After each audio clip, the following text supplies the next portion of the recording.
कोलकाता में बीजेपी का सदस्यता अभियान। गृह मंत्री अमित शाह बोले, पार्टी का अगला लक्ष्य बंगाल में सरकार बनाना है। ममता दीदी किसी मुगालफत में ना रहे, 2026 में बंगाल में बीजेपी की सरकार बनेगी, अमित शाह का दावा।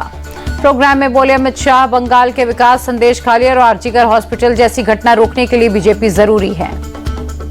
अमित शाह ने बंगाल में जीतने का दावा किया। 2019 और 2024 में भी किया था। इसी उपचुनाव में भी बीजेपी एक भी सीट नहीं जीतेगी। टीएमसी नेता जयप्रकाश मजूमदार का अटैक।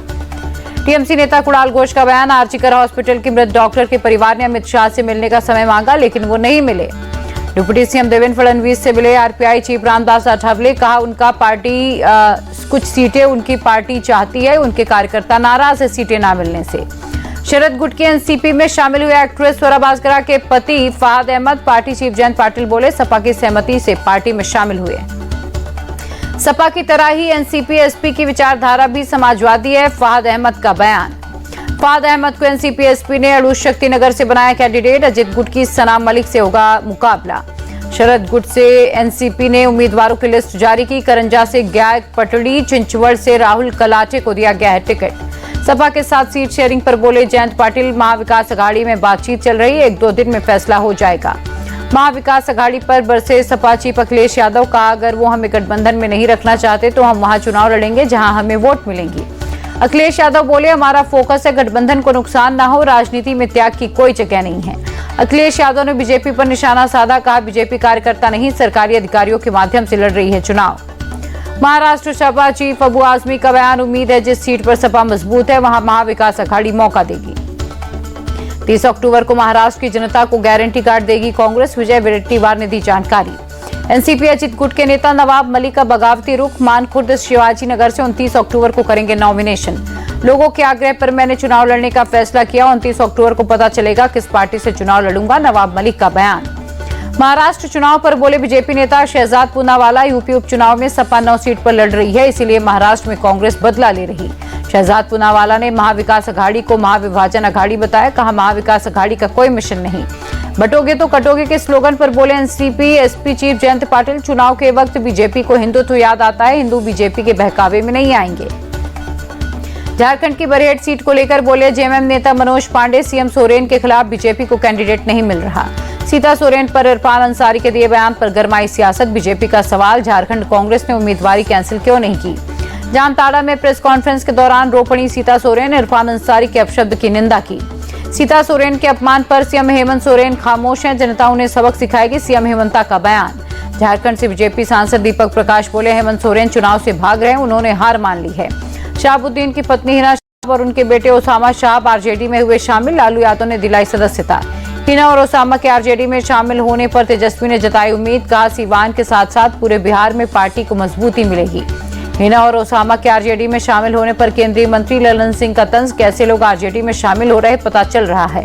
उपचुनाव में आरजेडी ने एक भी मुस्लिम को कैंडिडेट नहीं बनाया है, इसीलिए हिना और ओसामा को पार्टी में शामिल कराया। जनसुराज श्री प्रशांत किशोर का बयान।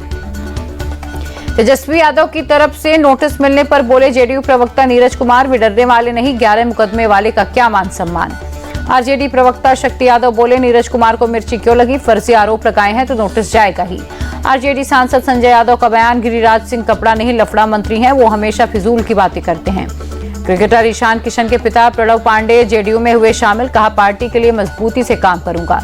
करेल से तेज प्रताप यादव भारी बहुमत से जीतेंगे। बीजेपी यूपी उपचुनाव में सभी 9 सीटें हारेगी, शिवपाल यादव का दावा। यूपी में बेरोजगारी चरम पर है, कानून व्यवस्था खराब, परेशान जनता बीजेपी को उपचुनाव में हराएगी। राजस्थान के कृषि मंत्री किरोड़ी लाल मीणा का दिखा अलग अंदाज। दौसा में डांस करते नजर आए, भाई के लिए चुनाव प्रचार करने गए थे। राजस्थान के मंत्री राज्यवर्धन राठौड़ बोले, उपचुनाव में जनता बीजेपी को जिताएगी, बीजेपी सबके विकास के लिए काम करती है। इन्फेंट्री दिवस पर पीएम मोदी ने जवानों को किया सलाम। कहा, उनकी वीरता हर भारतीय को प्रेरित करती है। दिल्ली के राष्ट्रीय युद्ध स्मारक पर पुष्पांजलि। सीडीएस जनरल अनिल चौहान और army chief general Upendra Dwivedi ने शहीदों को किया नमन। मन की बात कार्यक्रम का 115वां एपिसोड। पीएम मोदी बोले, भारत में हर युग में चुनौती आई, हर चुनौती भारत के लिए एक मौका है। पीएम ने डिजिटल अरेस्ट को लेकर किया आगाह। कहा, इससे घबराएं नहीं, रुके, सोचें और फिर एक्शन लें। पीएम ने साइबर फ्रॉड को लेकर भी किया आगाह। कहा, फ्रॉड कॉल आने पर 1930 पर जानकारी दें। बंगाल के उत्तर 24 परगना में अमित शाह ने भारत बांग्लादेश सीमा पर नवनिर्मित यात्री टर्मिनल भवन और मैत्री द्वार का किया उद्घाटन।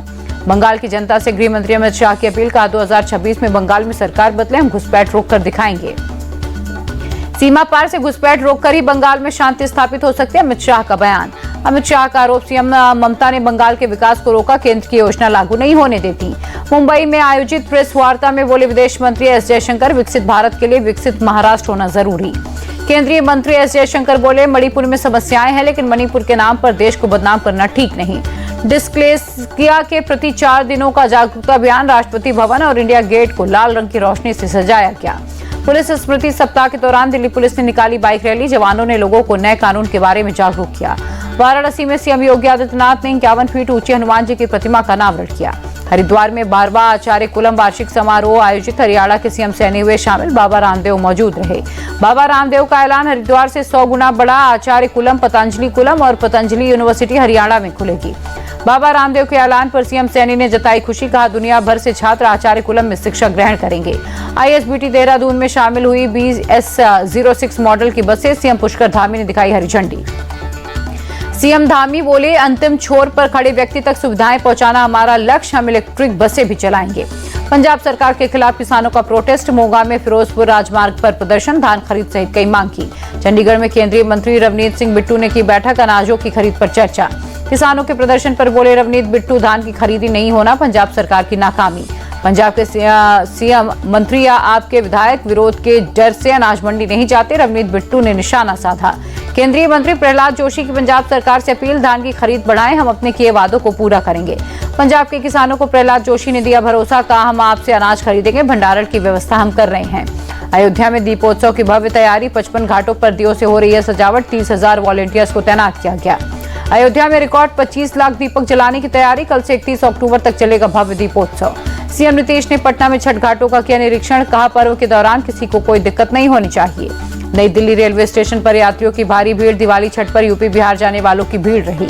स्टेशन के अंदर जाने के लिए बाहर से लग रही है लंबी कतार, भीड़ के चलते 2 से 3 घंटे पहले स्टेशन पहुंच रहे हैं यात्री। बांद्रा टर्मिनस भगदड़ पर रेलवे का बयान, हादसे की जांच हो रही है, स्पेशल ट्रेनें कैंसिल होने से स्टेशन पर भीड़ बढ़ गई थी।